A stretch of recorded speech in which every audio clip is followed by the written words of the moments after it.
Bom dia, irmãos, a paz do Senhor. Vamos começar, mais um módulo aí da nossa EBD.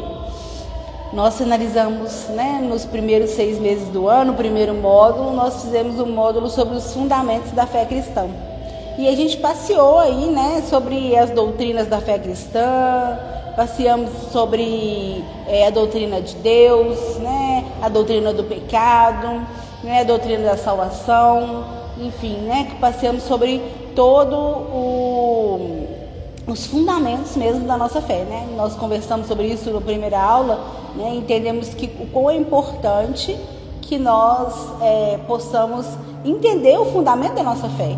Muitas pessoas, se dizem cristãs, evangélicas, frequentam a igreja, mas não conhecem quais são as bases da sua fé. E é muito importante, Como que alguém cresce, em santidade, como a gente viu isso em várias aulas, como que alguém cresce em santidade, cresce em conhecimento do Senhor, se alguém não conhece a base, não tem uma base forte, uma base firme, Nós até fizemos uma analogia aí, da casa, que precisa ter uma forte alicerce para que ela possa crescer firme, para que ela possa ter vários cômodos, e não abalar, não quebrar, não se desmoronar. Então, por isso é muito importante, que o primeiro módulo que nós fizemos. E agora, nós vamos começar um novo módulo, e esse segundo módulo nós vamos falar sobre vivendo a fé cristã.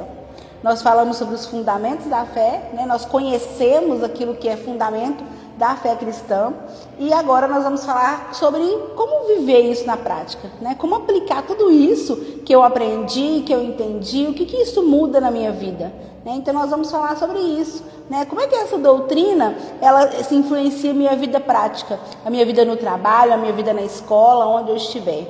E nós vamos aí conversar um pouco, passear, agora durante esses outros 6 meses, vamos conversar sobre esse assunto. Nós vamos aplicar todos aqueles fundamentos, que nós aprendemos, e para que a gente possa viver uma fé viva, uma fé que transforma o nosso dia a dia, e não apenas uma fé que fica na teoria. Eu sei o que eu creio, é muito importante saber, e a gente conversou sobre isso, mas essa fé que nós conhecemos, ela precisa de transformar a nossa forma de viver, a nossa forma de pensar, a nossa forma de sentir, a nossa forma de agir, porque essa é a proposta do Evangelho, Ela nos faz nascer de novo. Quantas vezes você já ouviu sobre nascer de novo, E esse nascer de novo quer dizer que nós somos transformados pelo Evangelho, Nós temos uma nova vida, um novo pensamento, uma nova maneira de tratar as pessoas, uma nova maneira de agir, diante das coisas.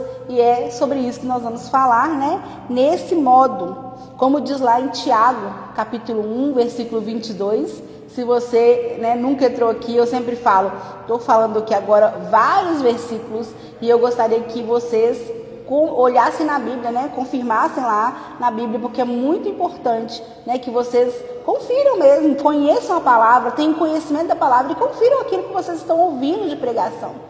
Hoje, em toda a história da igreja, a gente sempre tem falsos ensinos, que se dizem ensinos da palavra de Deus. E para que a gente saiba que esse ensino é realmente um ensino da palavra de Deus, é preciso que a gente tenha uma intimidade com a palavra, E por isso, todas as vezes que eu falar aqui algum versículo, eu gostaria que você anotasse, e depois, durante a semana, você fosse na sua Bíblia, e lesse e verificasse, porque é muito importante que você tenha o conhecimento da palavra de Deus.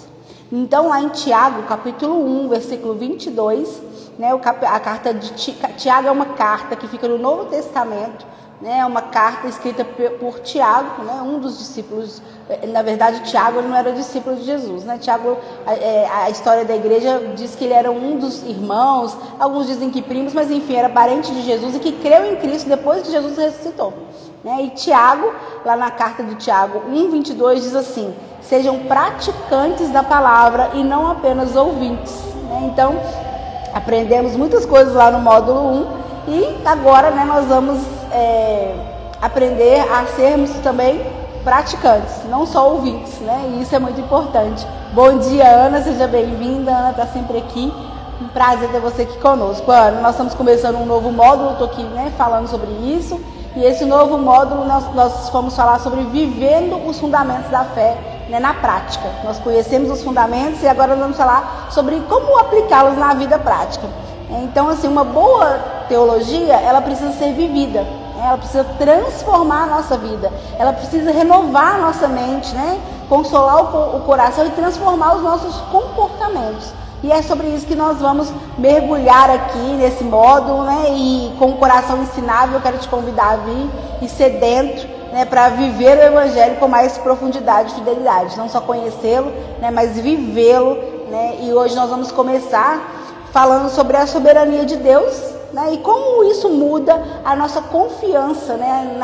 Na nossa vida diária, né? Nossa confiança diária enquanto nós caminhamos. E nós vamos aprender que, né, as coisas de Deus não é só para a gente ouvir falar ou conhecer, mas é para que elas mudem e transformem a nossa vida, né? Então, nós precisamos entender que conhecer a Deus é muito mais do que uma teoria, né? Conhecer a Deus, e é o motivo porque nós estamos aqui estudando na EBD, né? Porque nós estudamos teologia, estudamos a palavra, é algo muito mais abrangente do que só saber sobre o que a fé diz. A gente conhece muitos ateus, por exemplo, que conhecem a Bíblia, né? Eles sabem exatamente o que a palavra diz, sabem exatamente quais são aquelas doutrinas que nós estudamos, né, no módulo passado, mas eles não vivem, né? Porque não creem, porque não têm um relacionamento com Deus, né? Então, conhecer a Deus é se relacionar com Ele, é muito mais do que saber, muito mais do que ser ouvinte, como a gente viu lá em Tiago, né? Santo Agostinho, né, um grande teólogo, né, da história da igreja aí, né, Agostinho, ele disse que fizeste-nos para ti, e inquieto está o nosso coração, enquanto não repousa em ti. Então, Santo Agostinho, ele nos mostra aqui nessa fala dele que o Senhor nos fez para Ele. E o fato dele ter nos feito para Ele nos deixa, assim, inquietos enquanto nós não estivermos, né? Enquanto o nosso coração não estiver repousando nele. Então, enquanto a gente estiver buscando sentidos para a vida, buscando resoluções para que a gente fique feliz, né? Eu preciso disso para ser feliz, eu preciso disso para que minha vida resolver, eu tenho que me formar e não sei o que para que minha vida mude. Enquanto a gente estiver baseando a nossa vida, o nosso coração, estiver repousando em coisas que não são Cristo, né? Nós estaremos inquietos, ansiosos, porque esse não é o verdadeiro lugar onde nós devemos estar. O Senhor nos fez para que nosso coração pudesse repousar nele, estar nele, né? Então, assim, cada ser humano, o Senhor colocou dentro do coração esse anseio profundo pelo Criador. E a gente pode ver isso, né, nas pessoas em que não creem em Deus, né? Elas estão sempre com um anseio profundo por descobrir o sentido da vida, o porquê que elas vieram aqui, né? O porquê que a gente foi criado, enfim, porque o Criador colocou isso dentro de nós, né? Essa necessidade de conhecer a Deus, de encontrar esse descanso verdadeiro, ela é algo que repousa em todos os seres humanos, né? Alguns entendem que isso é uma necessidade de Deus, né? E isso realmente indica que nós devemos conhecer a Deus, que conhecer a Deus não é algo opcional, mas é uma necessidade fundamental do ser humano. Mas alguns tentam a vida inteira descobrir esse sentido e esse descanso, né? E chegam ao fim da vida sem entender. Eclesiastes é um livro muito extraordinário, né? Que fala sobre isso, porque a gente vê Salomão ali, enquanto ele tentou repousar sua confiança na sua sabedoria, né? Em conhecer o mundo, em conhecer as mulheres, em conhecer os prazeres do mundo, ele fala sobre isso em Eclesiastes. Enquanto ele repousou a sua vida em buscar isso, né? Ele entendeu que tudo aquilo era vaidade, que tudo aquilo era vazio, que tudo aquilo não valia de nada, né? E a gente muitas vezes encontra, né, com pessoas mais idosas que a vida inteira buscaram algo e que chegam ao fim da vida e entendem que buscaram em vão, né? Que aquilo não fazia a menor diferença. Por quê? Porque nós fomos dotados de uma necessidade de conhecer o nosso Deus, dotados de uma necessidade de buscar o conhecimento de Deus, o relacionamento com o nosso Deus. Enquanto isso não acontece, a gente continua inquieto, porque isso foi algo que Deus colocou no nosso coração. Lá em Eclesiastes 1,14, Salomão diz assim: eu tenho visto tudo o que se faz nesse mundo e digo, tudo é ilusão. Ou seja, tudo. Ele não diz que algumas coisas são ilusão, mas ele diz, tudo que se faz nesse mundo é ilusão, é como correr atrás do vento. Ou seja, se tudo o que tiver na nossa vida, se todos os nossos anseios, os nossos desejos, as nossas vontades, né, tudo aquilo que molda as nossas ações, estiver baseado em coisas daqui, que o Salomão chama de debaixo do sol, né, aqui nessa terra, é ilusão, né? Isso não vai nos preencher, porque somente o Senhor pode nos preencher. E aí ele conclui esse pensamento dele aqui, lá em Eclesiastes, capítulo 2, dos versículos 24 ao 26, e eu vou ler. A melhor coisa que alguém pode fazer é comer e beber e se divertir com o dinheiro que ganhou. Isso é a melhor coisa que alguém pode fazer aqui debaixo do sol. Não é por isso que a gente corre, né, e trabalha incansavelmente. No entanto, compreendi que mesmo essas coisas vêm de Deus, ou seja, ela não vem do nosso braço, não vem do nosso esforço. Sem Deus, como teríamos o que comer ou com quem se divertir? Ele dá sabedoria, conhecimento e felicidade às pessoas de quem Ele gosta. Mas Deus faz com que os maus trabalhem, economizem e ajuntem a fim de que a riqueza deles seja dada às pessoas de quem Ele gosta mais. Tudo é ilusão e tudo é como correr atrás do vento. Quantas pessoas você não conhece que vivem trabalhando para juntar dinheiro, juntam dinheiro e no fim acabam falecendo antes de usufruir daquele dinheiro? Né? Então nós precisamos entender que o Senhor é quem nos dá todas as coisas. O conhecimento do Senhor é a única coisa que pode tirar essa inquietude do nosso coração, porque nós somos feitos para conhecer o Senhor e nos relacionar com Ele. E isso é o objetivo da nossa vida. Ainda que a gente corra atrás de tantas coisas, achando que tantas coisas possam preencher esse vazio, nada preenche o vazio de conhecer a Deus e de relacionar com Ele. Porque nós fomos criados, o nosso Criador nos fez para esse fim. É como se você comprasse uma máquina de lavar roupas e tentasse lavar o chão com ela. Você poderia encher a água, pegar água com balde e lavar o chão, enfim. De alguma forma você lavaria o chão. Mas ela não ia te facilitar em nada, porque ela foi feita para outro fim. E sempre teria aquela inquietude de você pensar, como que eu posso usar essa máquina de lavar roupas melhor para lavar o chão? Você ia tentando outras formas de lavar o chão, usando a máquina de lavar roupa. Mas assim, nunca seria uma forma completa, porque ela foi feita para o objetivo de lavar roupas. Né? E a mesma coisa somos nós, somos criados com esse propósito de conhecer a Deus. O próprio Jesus definiu isso lá em João 17,3, o Jesus diz que o propósito da vida eterna, né, é conhecer a Deus. Vamos ler esse versículo.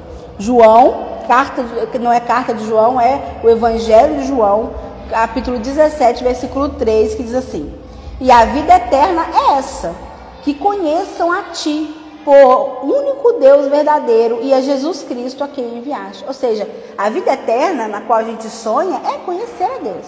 Esse é o objetivo da nossa vida, né? Quando nós estivermos, né, no reino de Deus e o reino de Deus estiver estabelecido na terra, nós vamos conhecê-lo cada dia mais, relacionarmos com Ele, né? Então a vida eterna ela não consiste só numa duração infinita, vou viver para sempre e não vou morrer, não.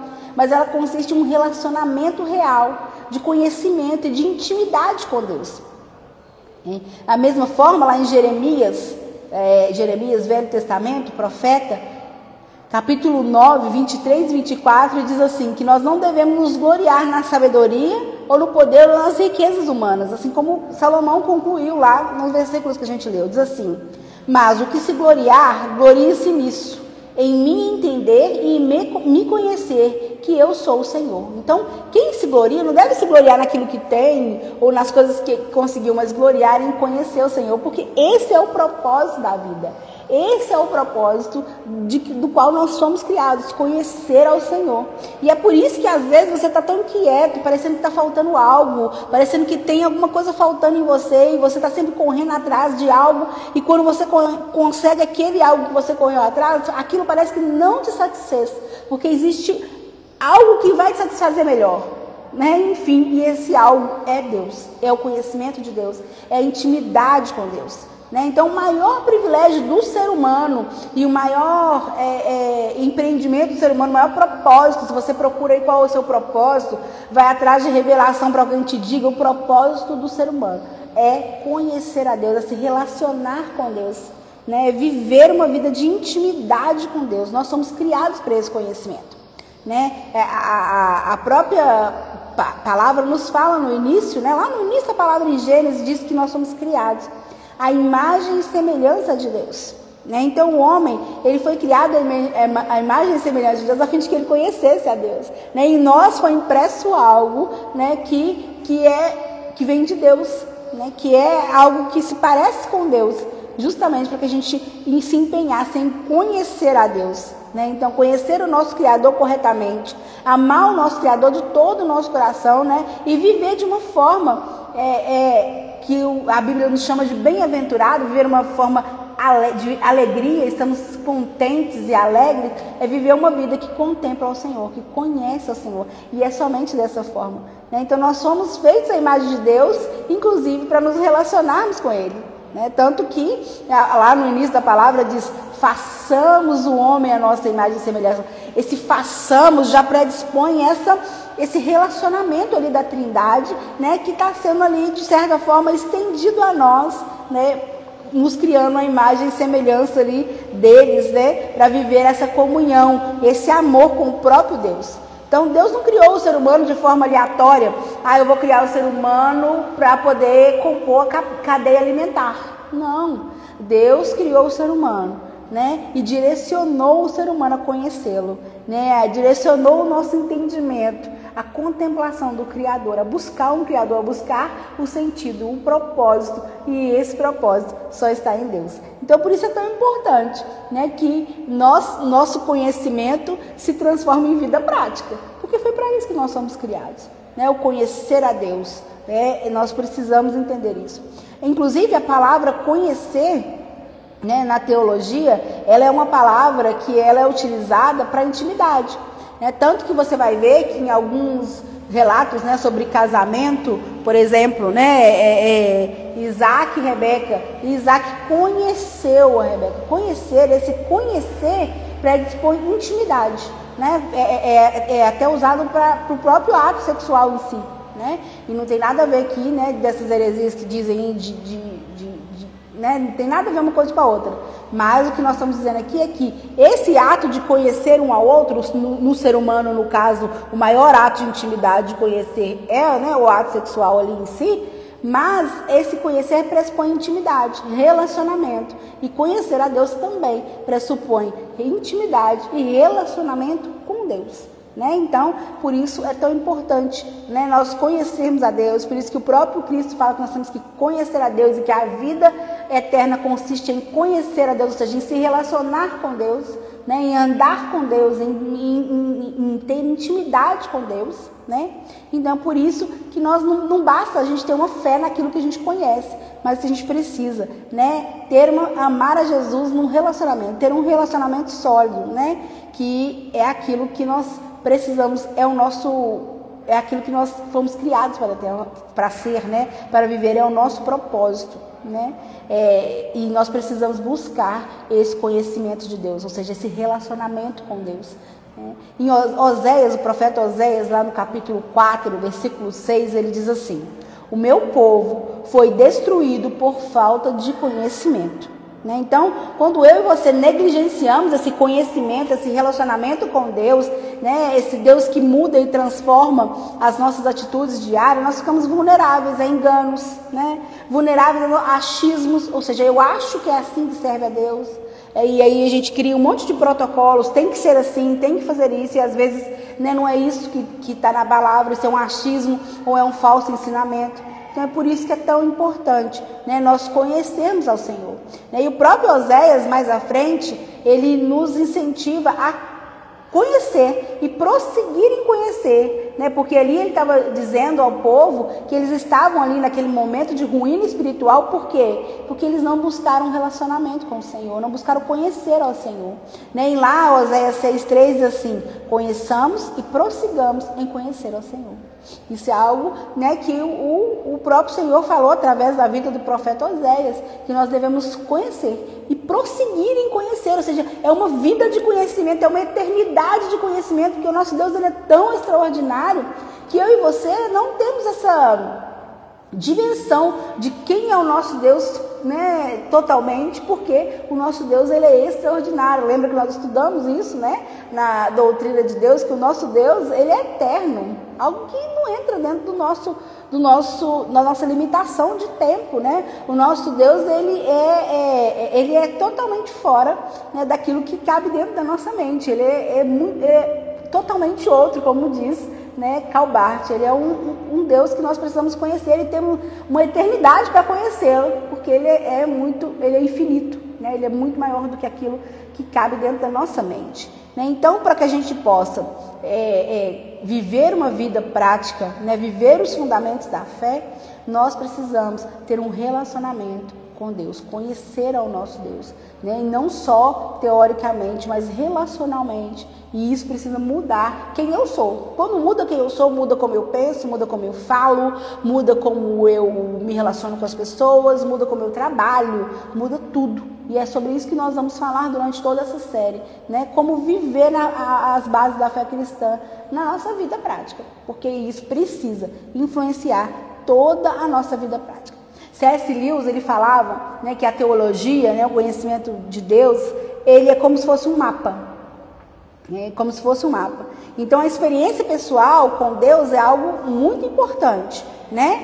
É claro, né? Assim como ver um mapa, eu olho para um mapa, é diferente de eu estar lá no lugar, né? Ou seja, ter um mapa que me leva para o mar. Então, eu olho para o mapa, a experiência é completamente diferente de quando eu estou no mar, pisando lá, é outra coisa. Mas sem o mapa eu não chego no mar, né? Então, sem o mapa, eu fico sem a doutrina, sem o conhecimento, né, de Deus, que a gente, né, estudou, né, no outro módulo, a gente fica desorientado na jornada, a gente não consegue chegar até lá. Então, por isso é muito importante, né, também que nós conheçamos ao Senhor, estudamos sobre o Senhor, estudamos a sua palavra, né, para que a gente possa viver um relacionamento com Ele. E a gente só consegue viver um relacionamento com Deus completo quando a gente conhece a sua palavra, conhece quem é Ele, quem conhece a revelação. A palavra de Deus é a revelação do Senhor aos homens. O Senhor escolheu se revelar a nós através da sua palavra, né? Então, e através de Jesus, da vida de Jesus, e tudo isso foi registrado em um livro,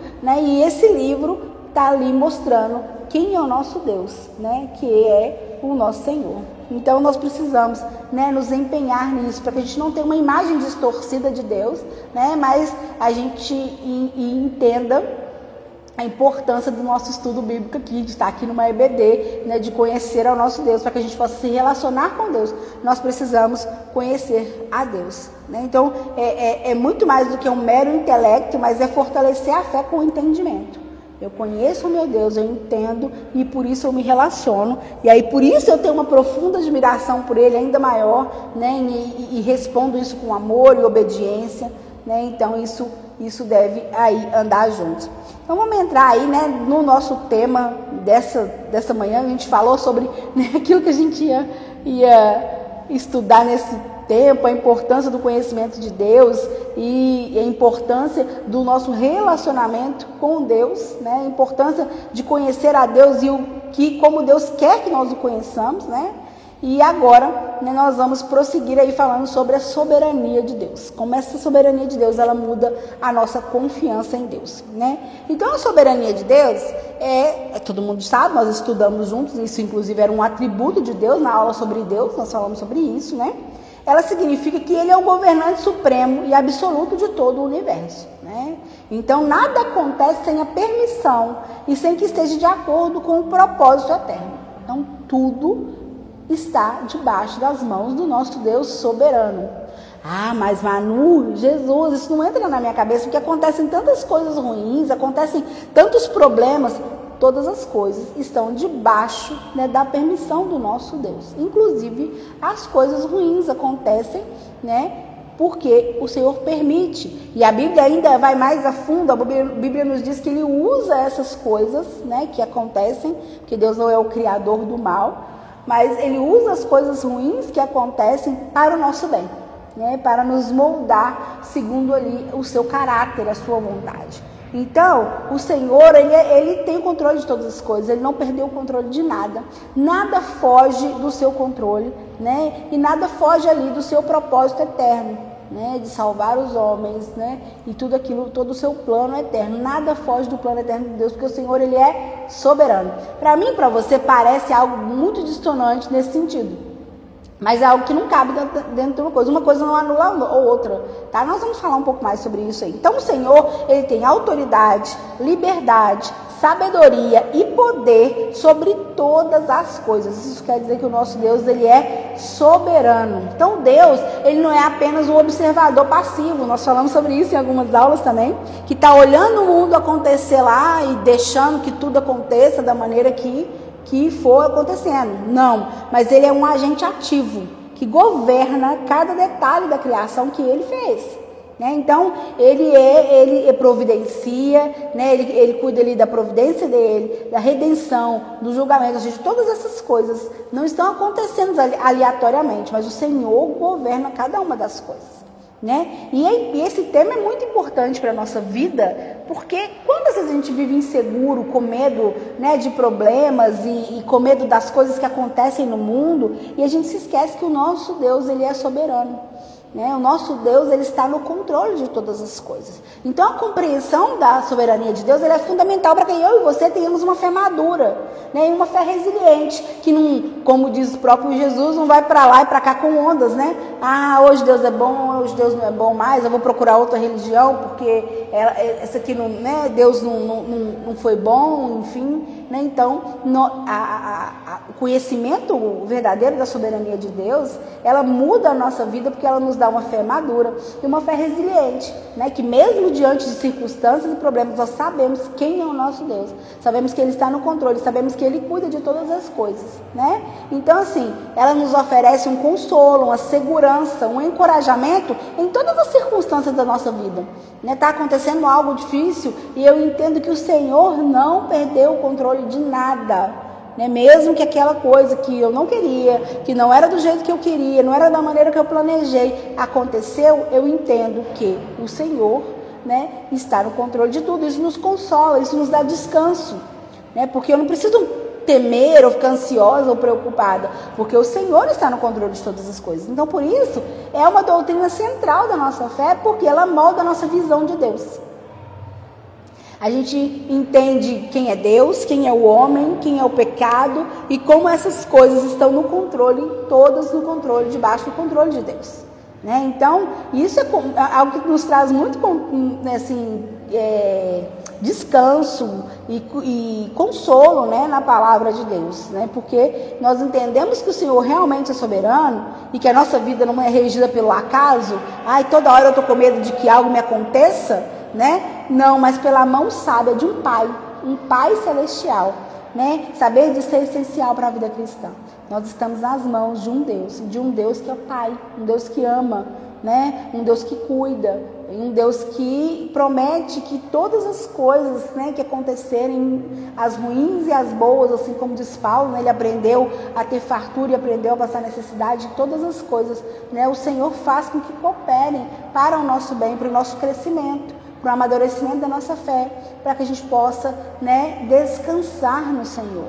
Então isso é muito importante, porque essa é uma verdade plena sobre Deus, né? E essa doutrina da soberania de Deus, ela não é um conceito abstrato. Ah, eu disse que Deus é soberano, mas eu não percebo na minha vida. É importante que, ao saber que Deus é soberano, você perceba isso na sua vida, no seu dia a dia, né? Deus, ele é soberano. Essa verdade, ela sendo revelada, você tendo conhecimento dessa verdade, ela muda e molda a sua realidade. Porque a nossa resposta às coisas que acontecem na vida, ela precisa ser diferente ao saber que o Senhor é soberano. Né? Ela precisa ser firme, ela precisa ser menos inconstante, porque a gente sabe que nós estamos nas mãos de Deus, o Pai soberano, que cuida de todas as coisas, né? E que ninguém pode frustrar os seus planos. A palavra fala que ninguém pode frustrar os planos de Deus. Não é uma morte, não é uma doença, não é uma coisa que não aconteceu da maneira que você quer, que muda os planos de Deus. Nada pode frustrar os planos de Deus. Né? E nós somos extremamente imediatistas. Nós queremos que tudo aconteça da maneira que a gente quer, sem nenhum problema no percurso. Só que até os problemas que acontecem no percurso da nossa vida, o Senhor usa para o nosso bem.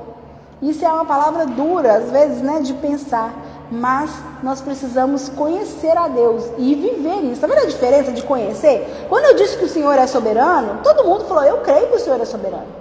Mas daí aplicar a soberania de Deus à nossa vida prática, aquilo que a gente vive no dia a dia, todas essas coisas que a gente ouve falar nos jornais, aí sim, aí entra algo que é mais profundo, que é conhecer a Deus no relacionamento.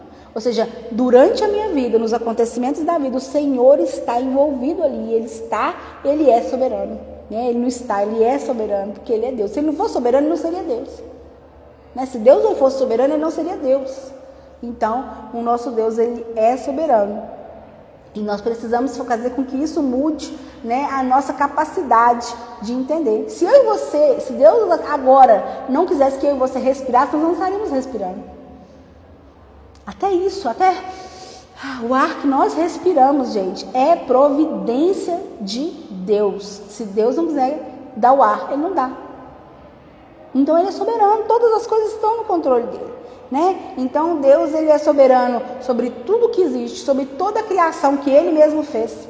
Tanto que Ele fez a criação do nada. Lembra? A terra era sem forma e vazia, né? Ex nihilo, nós falamos sobre isso, né? na nossa aula sobre criação. A terra não tinha nada, do nada. Deus criou do nada. Então por isso Ele é Deus. Por isso a sua vontade e seu poder, eles são soberanos. Porque Ele criou do nada, tudo foi Ele que fez. Né? Não havia nenhuma necessidade, ou seja, Deus estava, como é que fala? Eu perdi a palavra. Deus estava assim, muito entediado, né?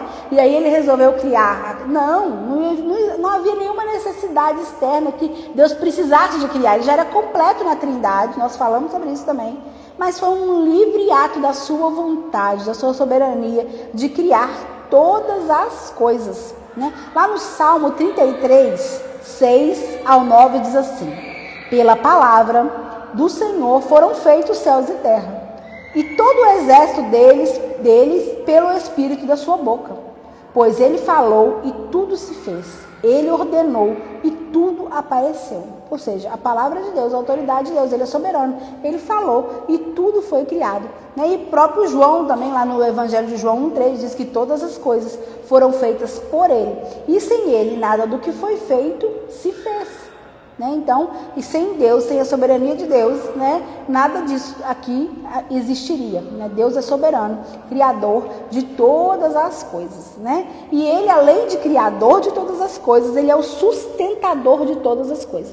É o Senhor quem sustenta o universo e governa continuamente.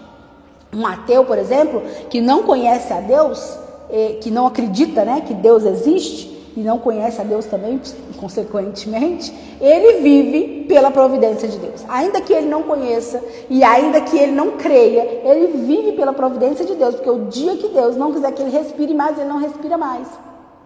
Porque tudo que acontece na vida dele é governado por um Deus. Então, enfim, nós precisamos entender que o Senhor, Ele é soberano e Ele dirige todos os eventos, grandes e pequenos, para cumprir os seus propósitos eternos. E isso deve não nos trazer medo. Todo esse controle deve nos trazer tranquilidade. Todo esse controle deve nos trazer descanso. Vou ler alguns versículos que falam sobre a soberania de Deus e gostaria que você anotasse e lesse, porque eles são muito importantes. Provérbios 16:33 diz assim: a sorte se lança no regaço, mas do Senhor procede toda a decisão. Ou seja, você pode lançar sorte, mas toda a decisão procede do Senhor.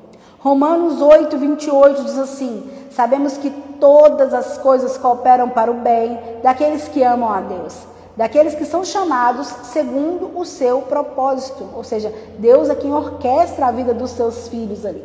Todas as coisas que acontecem, ruins, boas, cooperam para o bem dos filhos de Deus, porque o Senhor mesmo é quem orquestra as nossas vidas. E nós somos chamados segundo o seu propósito. Qual o propósito?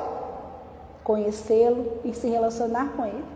Então, isso é algo extraordinário. Efésios 1:11 diz assim: nele, digo, no qual fomos feito herança, havendo sido predestinados conforme o propósito daquele que fez todas as coisas, segundo o conselho da sua vontade. Ou seja, o conselho da vontade do Senhor.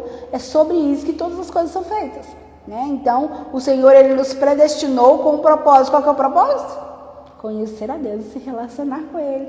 Glorificar a Deus em tudo que a gente faz. Ok? E Daniel 4,35 diz assim: todos os moradores da terra, são por ele reputados em nada. E segundo a sua vontade, ele opera com o exército do céu e os moradores da terra. É ele quem opera, tanto com o exército do céu, quanto com os moradores da terra. Não há quem ele possa deter a mão, nem lhe dizer, que fazes?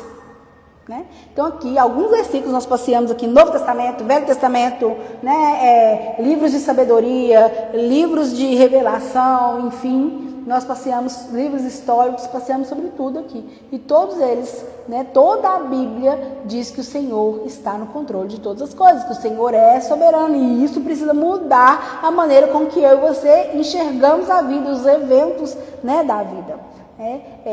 Isso é algo extraordinário. A confissão de fé de Westminster é uma confissão de fé da história da igreja antiga, né, que tem algumas perguntas e é ali respondidas, né, por alguns teólogos sobre a Bíblia, né, e diz assim: Deus, o grande Criador de todas as coisas, sustenta, dirige, dispõe e governa todas as criaturas, ações e coisas, desde a maior até a menor, pela sua sapientíssima e santíssima providência, conforme a sua infalível presciência e o livre e imutável conselho da sua vontade, para louvor da glória da sua sabedoria, poder, justiça, bondade e misericórdia. Então, a sabedoria de Deus, né? Deus, isso, a soberania de Deus, a sabedoria de Deus, a soberania de Deus, ela é algo que nós precisamos aplicar na nossa vida diária. Nós precisamos entender, né, e viver de maneira diferente, porque nós sabemos que o nosso Deus, ele é soberano, né? Nós vimos, inclusive, a soberania de Deus, e aí até nesse ponto eu creio que você achou ok, porque eu sei que é algo difícil, né, de entendermos, porque a mente humana não cabe assim nessa questão da soberania de Deus.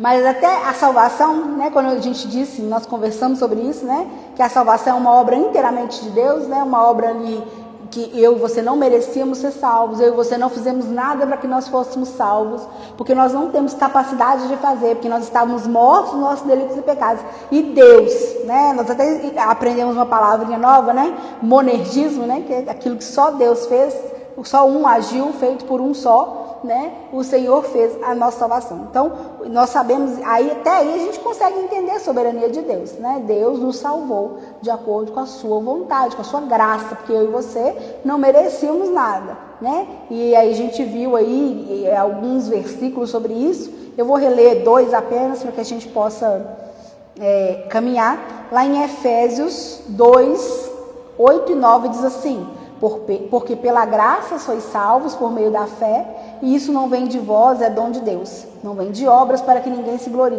Ok? Então, a fé vem da onde? Vem de Deus. Né? Então, Deus é quem implanta em nós a fé e que abre os nossos olhos para que nós possamos vê-lo, para que nós possamos crer nele, né? O Espírito Santo age em nós para que nós possamos conhecer a Deus, né? E esse é o ato que vem só de Deus na salvação.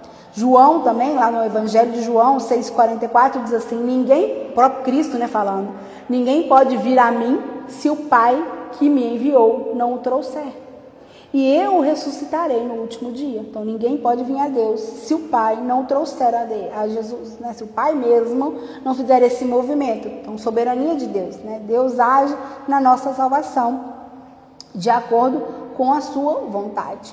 Romanos 9, 15 e 16, assim: pois diz a Moisés: compadecer-me-ei de quem me compadecer, e terei misericórdia de quem eu tiver misericórdia.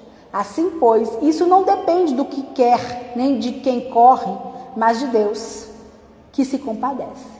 Então, Deus se compadece de quem Ele quer, tem misericórdia de quem Ele quer, e não depende de quem corre, de quem faz as coisas, mas depende de Deus. Então, a salvação nossa, né, ela vem somente da misericórdia, da soberania, né? A misericórdia soberana de Deus, tá? Então, a gente entende aqui, né, esse pedaço da soberania de Deus, né, que a graça de Deus, ela não é apenas um auxílio, né, mas ela é a causa da nossa salvação. Somente por conta da graça é que somos salvos. Ela não nos ajuda a ser salvos, mas nós somos salvos. Por conta disso, nós podemos entender a soberania de Deus na nossa salvação. Nós também vimos nas outras aulas a soberania de Deus no julgamento. Lembra que nós falamos sobre o julgamento do fim dos tempos? Nós também podemos ver a soberania de Deus no julgamento, né? Então Deus, ele tem toda a autoridade para julgar o pecado e determinar ali, né, o destino de cada indivíduo, né, ali no fim dos tempos. Nós vimos isso, lemos Apocalipse juntos, né, quando nós falamos sobre o fim dos tempos, que haverá um julgamento. Então a soberania de Deus também ela é expressa no julgamento, ela é expressa na nossa salvação, ela é expressa também no julgamento, né? Lá em Romanos 9:21 diz assim: ou não tem o oleiro direito à massa? Para o mesmo barro fazer um vaso de honra e outro vaso de desonra? Né? Então Deus é quem nos criou, então Ele é quem nos julga, Ele quem fez, Ele quem criou, Ele quem faz, e Ele é soberano sobre todas as coisas. Lá em Atos 17:31 diz assim: porquanto tem determinado um dia em que com justiça há de julgar o mundo por meio do homem que destinou. E disso deu certeza a todos, ressuscitando os mortos, ok? Então, né, o Senhor aqui, Ele é soberano também sobre o dia do seu julgamento. Filipenses 2:13 diz assim: Deus opera em nós o querer e o realizar, segundo a sua boa vontade. E, por fim, né, vamos ler aqui uma fala aqui de João Calvino que diz assim: não há um único grão de pó no universo, nenhuma única folha que cai de uma árvore sem que Deus tenha o ordenado, né? Então, isso toda a palavra diz, isso é uma conclusão aqui do teólogo, mas Deus, Ele é soberano, né? E Ele julga de acordo com a sua soberania. Mas tá, então tudo bem, eu creio que Deus é soberano, mas e a responsabilidade humana? Como que o ser humano é responsável pelas suas atitudes se Deus é soberano? Gente, essa é uma discussão em toda a história da igreja, tá? Isso é algo que para a mente humana é complicado. Mas o que eu queria deixar que você entendesse é que a soberania de Deus não anula a responsabilidade humana. Ah, mas eu não entendo, aí eu não consigo, isso não entra na minha cabeça. Mas é assim. É isso que acontece e realmente, né, para a nossa mente finita, parece que essas duas coisas são exclusivas, né? Tipo assim, uma exclui a outra, né? Excludentes. Uma exclui a outra, mas não. Né? Essas coisas não são, né, não mutuamente, elas podem mutuamente existir e serem, né, conclusivas, ou seja, uma não anula a outra, elas coexistem na mente de Deus. Né? Então, ao mesmo tempo, Deus ele é soberano e, ao mesmo tempo, o homem é responsável, né, pelas suas atitudes, pelo aquilo que faz. Né? E isso é muito importante a gente entender. Por exemplo, nós éramos escravos, né, dos nossos delitos e pecados. Ou seja, nós em outro momento, né, antes de Cristo nos salvar, eu e você éramos escravos do pecado. Nosso estado caído por conta do pecado, eu e você éramos escravos do pecado. Nós não tínhamos como sair dessa condição se não fosse por Deus. Então, na verdade, aquilo que Deus fez para nós foi nos libertar. Ele nos libertou da escravidão do pecado, né? E isso é algo que também, né, nos traz agora, né, em Cristo, uma responsabilidade. Lembra que eu falei que, ainda que a salvação ela fosse vinda só de Cristo, a nossa santificação, ela, né, há uma contribuição minha e sua, ainda que o Espírito Santo é quem faz o nosso crescimento, enfim, mas há a nossa responsabilidade, os nossos atos de buscar a Deus, de buscar conhecer a Deus, né, e tudo. Né? Então, assim, o homem, ele, antes da queda, ele era escravo, né? E a própria palavra nos diz isso, nós lemos isso lá em Romanos 3:10, que dizia assim: como dizem as Escrituras Sagradas, não há uma só pessoa que faça o que é certo. Não há ninguém que tenha juízo. Não há ninguém que adore a Deus. Todos se desviaram do caminho certo. Todos se perderam. Não há ninguém que faça o bem. Não há ninguém mesmo. Isso aqui está lá, né? Em Romanos, na palavra de Deus, nos dizendo que nós só conseguimos, né, ser livres da escravidão do pecado, só conseguimos fazer algo que pareça bem, né, que é bom diante de Deus, porque o Senhor Jesus nos libertou. Então até isso advém da soberania de Deus. Até os nossos atos de bondade estão debaixo da soberania de Deus, porque se Ele não tivesse nos libertado do pecado, né, nós também não conseguiríamos. Né? E ainda assim, nós lutamos com isso toda a vida, até que nós sejamos glorificados, né? E o Senhor nos transforme completamente, porque até nós falamos sobre isso, né? Até os nossos atos de bondade, eles são motivados por nós. Eu quero ser bom, eu quero ser legal, eu quero parecer gente boa, né? Enfim, nós precisamos entender, né, que todos os nossos planos e ações, né, se desenrolam sob o olhar de Deus, sob o olhar daquele que faz todas as coisas sobre o conselho da sua vontade, porque Ele é soberano. Né? Isso quer dizer que Deus pode fazer tudo o que deseja, exatamente como, quando Ele deseja, e ninguém pode impedi-lo. Ele é o Todo-Poderoso. Se eu pudesse impedir Deus de fazer algo, Ele não seria Todo-Poderoso. E essa é a base da nossa confiança, né? Como nós lemos lá em Daniel 4, lá, né, que todos os moradores da terra são reputados a nada. O Senhor age de acordo com a sua vontade. Né? Não há ninguém que possa deter a sua mão. Está lá em Daniel 4:35. Né? Então, nós precisamos entender que o Senhor, ao mesmo tempo, né, que nos salvou e nos libertou, né, e aí nós temos essa responsabilidade de conhecê-lo, né, de crescer em santidade, mas também tudo o Espírito Santo está aí para nos ajudar, né, nos ajudar a conhecer ao Senhor. Lá em Atos 2:23 diz assim: a este que vos foi entregue pelo determinado conselho e presciência de Deus, prendestes, crucificastes e matastes pelas mãos de iníquos. Ou seja, está dizendo o quê? Que o Senhor, que determina todas as coisas, tem presciência de todas as coisas, né, foi quem determinou ali a crucificação de Cristo, mas ainda assim o homem é responsável porque ele crucificou e matou, né, Deus. Ou seja, é uma conciliação da soberania de Deus com a responsabilidade humana. Lá em Filipenses 2:12-13 diz assim: meus amados, como sempre obedecestes, não só na minha presença, mas muito mais agora na minha ausência, desenvolvei a vossa salvação com tremor e temor, porque Deus é quem efetua em nós tanto o querer quanto o realizar, segundo a sua boa vontade. Então Deus efetua em nós o querer e o realizar. Olha como é que concilia aí. Então, se Deus efetua em nós o querer realizar, aí ele em cima ele diz: mas você desenvolve a sua salvação, você desenvolve a santidade. Então, assim, mostrando tanto aqui a soberania de Deus, né, quanto a responsabilidade humana. Então, a vontade de Deus e a vontade humana, né, a vontade humana ela não pode excluir, ela não anula a vontade de Deus. Né? Deus é quem dirige os nossos passos de acordo com os seus propósitos, né? Mas nós temos vontades, né? E nós fazemos coisas, né? E ainda mais agora que somos livres em Cristo para buscá-lo e prosseguir em conhecê-lo. Então, nós precisamos entender essa conciliação, que é algo complicado, mas é algo que é real, né? Então, o Senhor, Ele cuida de nós. Por exemplo,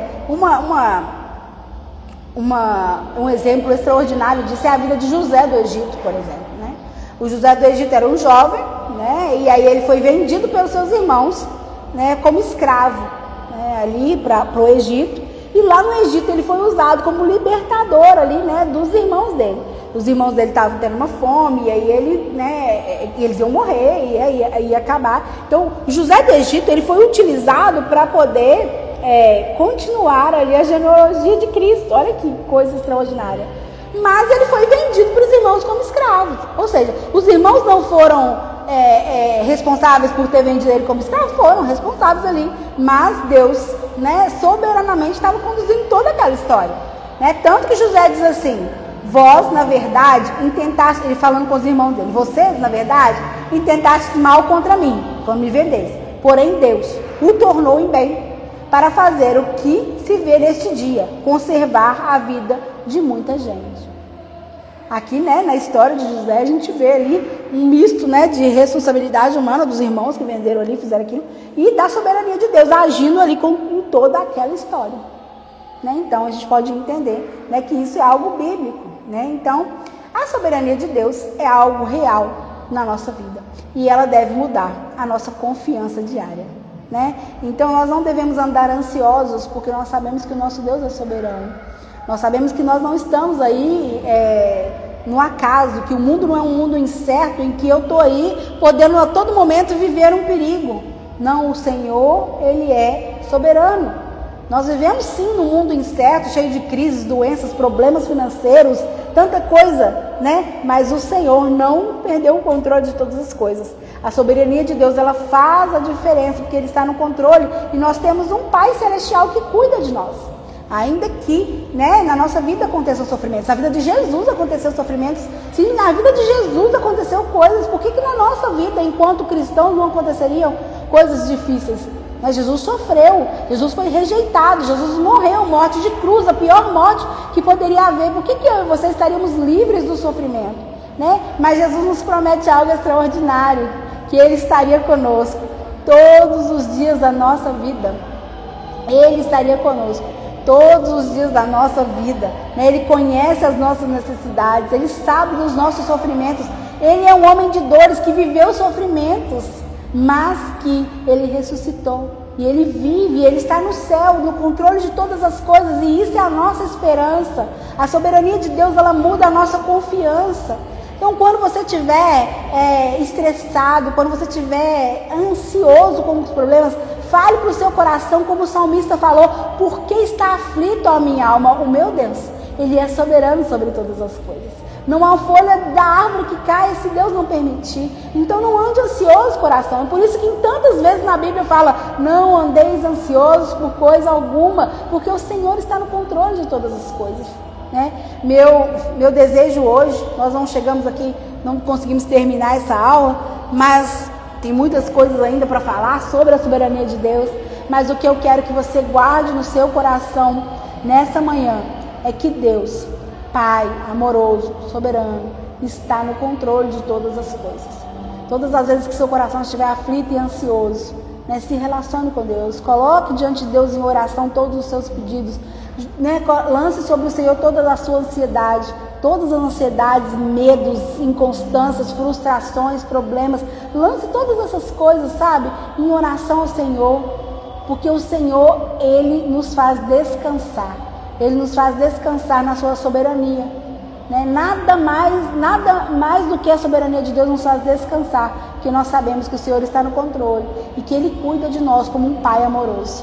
Que nessa manhã essa verdade possa mudar, né, o seu pensamento, a sua reação sobre as coisas, e transformar a sua mente, a sua vivência diária, aumentando a sua confiança em um Deus que é soberano sobre todas as coisas, não perde o controle de nada.